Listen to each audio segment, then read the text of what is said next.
दोस्तों ये 12 वोल्ट की सप्लाई है, 10 एम्पियर की मल्टी यूज़ सप्लाई है। डेकोरेशन लाइन में बहुत ज़्यादा यूज़ होती है, वैसे एम्पलीफायर वगैरह में भी यूज़ करते हैं। तो इसमें प्रॉब्लम क्या आता है और क्या क्या तकलीफ़ रहती है इसमें मैं बताता हूँ, और क्या क्या पार्ट्स ख़राब होते हैं कौन से प्रॉब्लम के लिए। तो एक यहाँ पे स्विच लगा है दोस्तों, ये 110 220 का स्विच रहता है, नज़दीक से दिखा रहा हूँ। इसको 220 साइड में रखना है, 110 कर देते हैं तो डैमेज हो जाती है।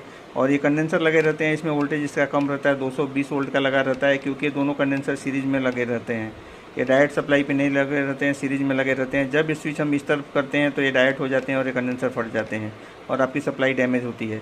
तो स्विच को कभी भी चेंज नहीं करें। यहाँ पे 450 का कंडेंसर भी डाल सकते हैं आप, 220 का भी कंडेंसर, 220 वोल्टेज का कंडेंसर डाल सकते हैं। 150 mmD 220 वोल्टेज का लगा रहता है। तो बहुत लोग सोचते हैं कि मेन सप्लाई में कभी भी 400 के ऊपर का कंडेंसर लगता है, लेकिन ये कंडेंसर डायरेक्ट नहीं लगा रहता है नेगेटिव पॉजिटिव पे, ये सीरीज में रहते हैं, इसलिए इसका वोल्टेज कम लगा रहता है।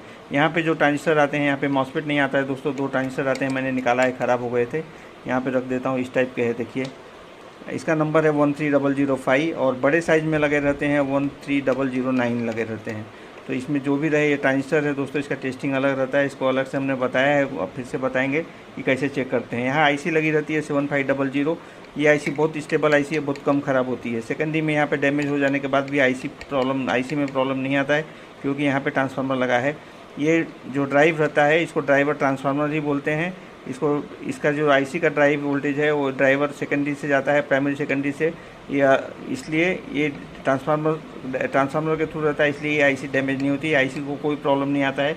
वोल्टेज चाहे कुछ भी हो, कहीं भी शॉर्ट हो, यही सर्किट में प्रॉब्लम आता है। यहाँ लो ओम्स के रेजिस्टेंस रहते हैं 2.2 ओम्स के, एक तो मैंने निकाला है, एक यहाँ पे है, ये ओपन होता है। और यहाँ के कंपोनेंट सभी चेक करें कोल्ड टेस्ट में जब ये ट्रांजिस्टर जाते हैं। यहाँ कुछ भी ओपन शॉर्ट हो सकता है, यहीं पे ज़्यादा डैमेज होता है दोस्तों। और फ्यूज वगैरह ख़राब होता है, रेगुलेशन के लिए इसका प्रीसेट ख़राब होता है लो वोल्टेज के लिए। और एक प्रॉब्लम आता है दोस्तों, यहाँ 2 ट्रांजिस्टर लगे हैं 1815, इनको ज़रूर चेंज करके देखें अगर आपकी सप्लाई लोड नहीं ले रही है।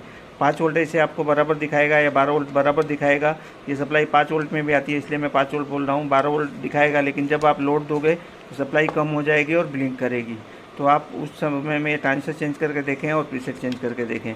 इसका कनेक्शन देखिए कैसे रहता है, ये न्यूट्रल फेज 2 देना है आपको, ये अर्थिंग के लिए रहता है। और ये 2 कनेक्शन है, ये 2 माइनस है और 1 प्लस है, डीसी वोल्टेज है 12 वोल्ट के लिए। ये 4 पॉइंट दिए हुए हैं, 2 प्लस है 2 माइनस है। कनेक्शन करते समय भी इसका ध्यान रखें। और यहाँ सेकेंडरी में MBR 2200 एक ही यूज़ किया है। यहाँ पे कभी भी मेटल में यूज़ करें, बड़ा साइज का भी जगह दिया है तो मेटल में यूज़ करें तो स्टेबल रहेगा, ख़राब नहीं होगा। ये ख़राब हो जाते हैं कभी कभी, तो इसका ध्यान दें।